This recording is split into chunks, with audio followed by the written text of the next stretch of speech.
Welcome to the Michigan Travel Show, a kaleidoscope of stories about the people, places, and events that shape our great state. We're here at Thunder Bay Resort at the Perfect Quilters Retreat, and we have with us today is Pam Achatz, our quilt coordinator. Hi Pam, it's great to see you here today. Hi Meredith, good to see you too.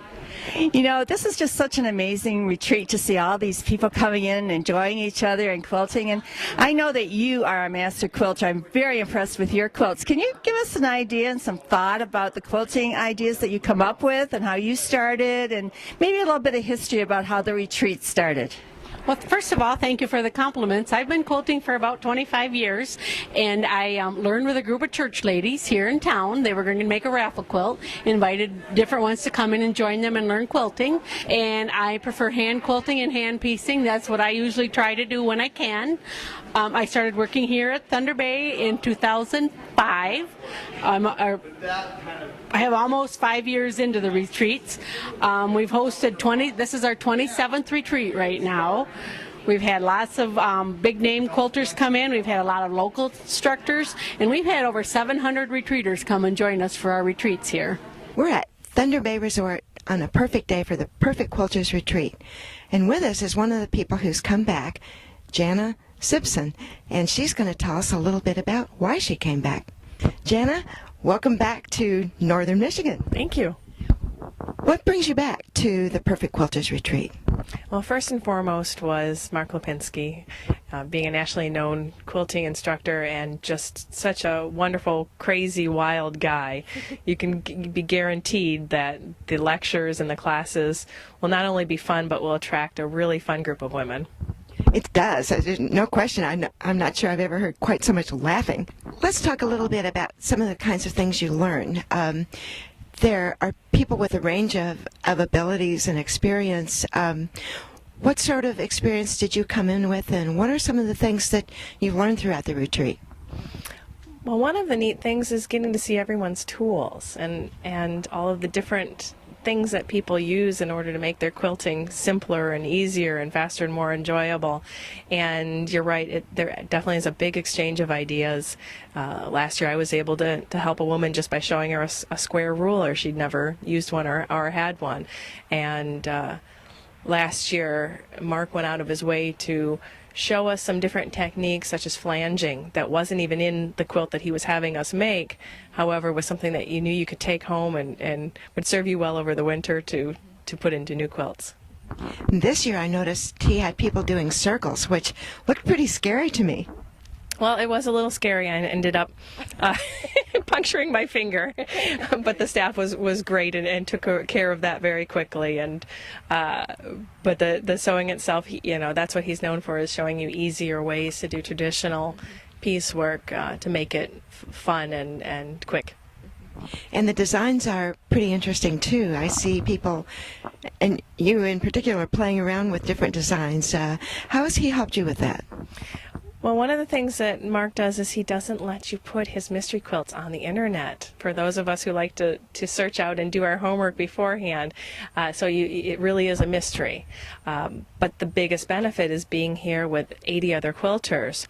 So no matter how many wonderful ideas I feel like I come up with, you get to multiply that by 80 and get to see everyone else's. And it's just so phenomenal. And that's, to me, one of the biggest draws of quilting in a big group. And we're talking to Mary Ellen Moran from Tecumseh, Ontario, Canada. Mary Ellen. We noticed that you have a very unique way of doing some of your quilting care and skills over here, and we'd like you to show us a little bit about what this bag is all about.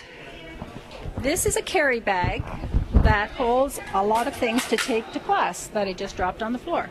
On the back, it has a pressing area.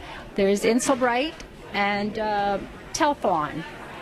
There, this is padded, and it's just done in any design you want. This is a flip and sew. It holds 12 by 18 board, cutting board, your ruler, your cutting utensil, all inside with pockets. And why did you do this? Did you make it yourself? Did you have a pattern?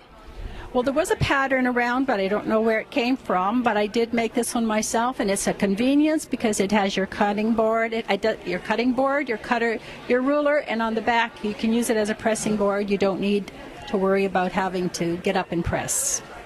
And how long have you been working with it? Oh, I've had this for about a year and a half now.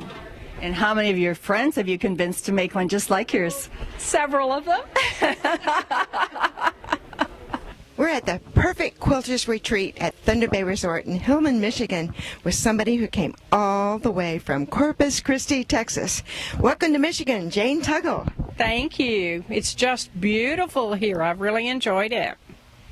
Now, you came for the Quilters Retreat, and that's kind of a long way. What brings you to this particular spot?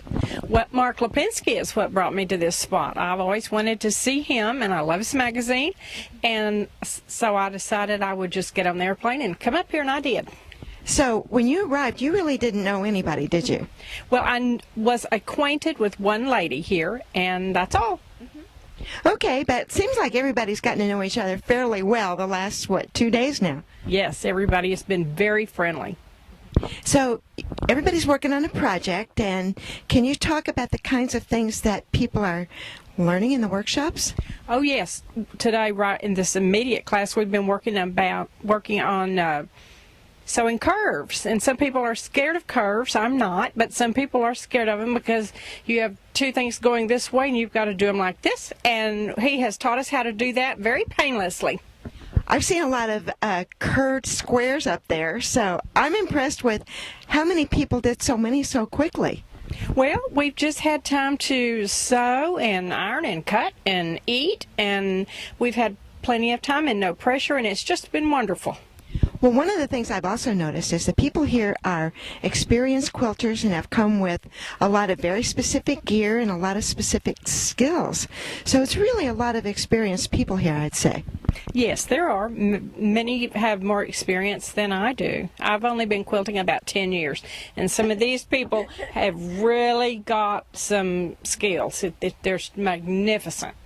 So it really sounds like there's something for everybody, whether you're a relative beginner like you are for 10 years or people who've been doing other things for a long time. Oh, yes, there would be no problem. If you had taken the beginning quilt class and had come to this, you would not be at all lost or confused. You would be able to do everything that they're doing. And there's a lot of helpers in there. And as I was wandering around the room, I came across Leah Pifer from Rochester Hills, Michigan. And Leah really needs to share her story about why she chose the color that she has chosen for a quilt project. Leah, tell us about what you grew up with and why you're working with this color base here. My father is a builder, and I grew up in houses that were contractor beige. I always swore when I had a house of my own that it would have color. So my husband and I built our own house, and I filled it with so much color. My walls are these deep, rich colors. You just want to chew on them. They're so deep and rich. So the only room in our house that hasn't been decorated yet is the master bedroom. I took my husband out shopping. I said, I'm going to be making this quilt, and if it comes out the way I want it to, it's going to end up the feature in our bedroom. We're going to decorate around it. So he helped me choose the colors. We're looking towards sort of a slate blue, so we went with that in mind and chose the colors based upon that. So you're going to build a quilt from what you learned today, and once that quilt is done, then the whole rest of the room is going to come into that scheme, right? That's it exactly. And we're so glad you came today. Are you having a good time? I'm having a fabulous time.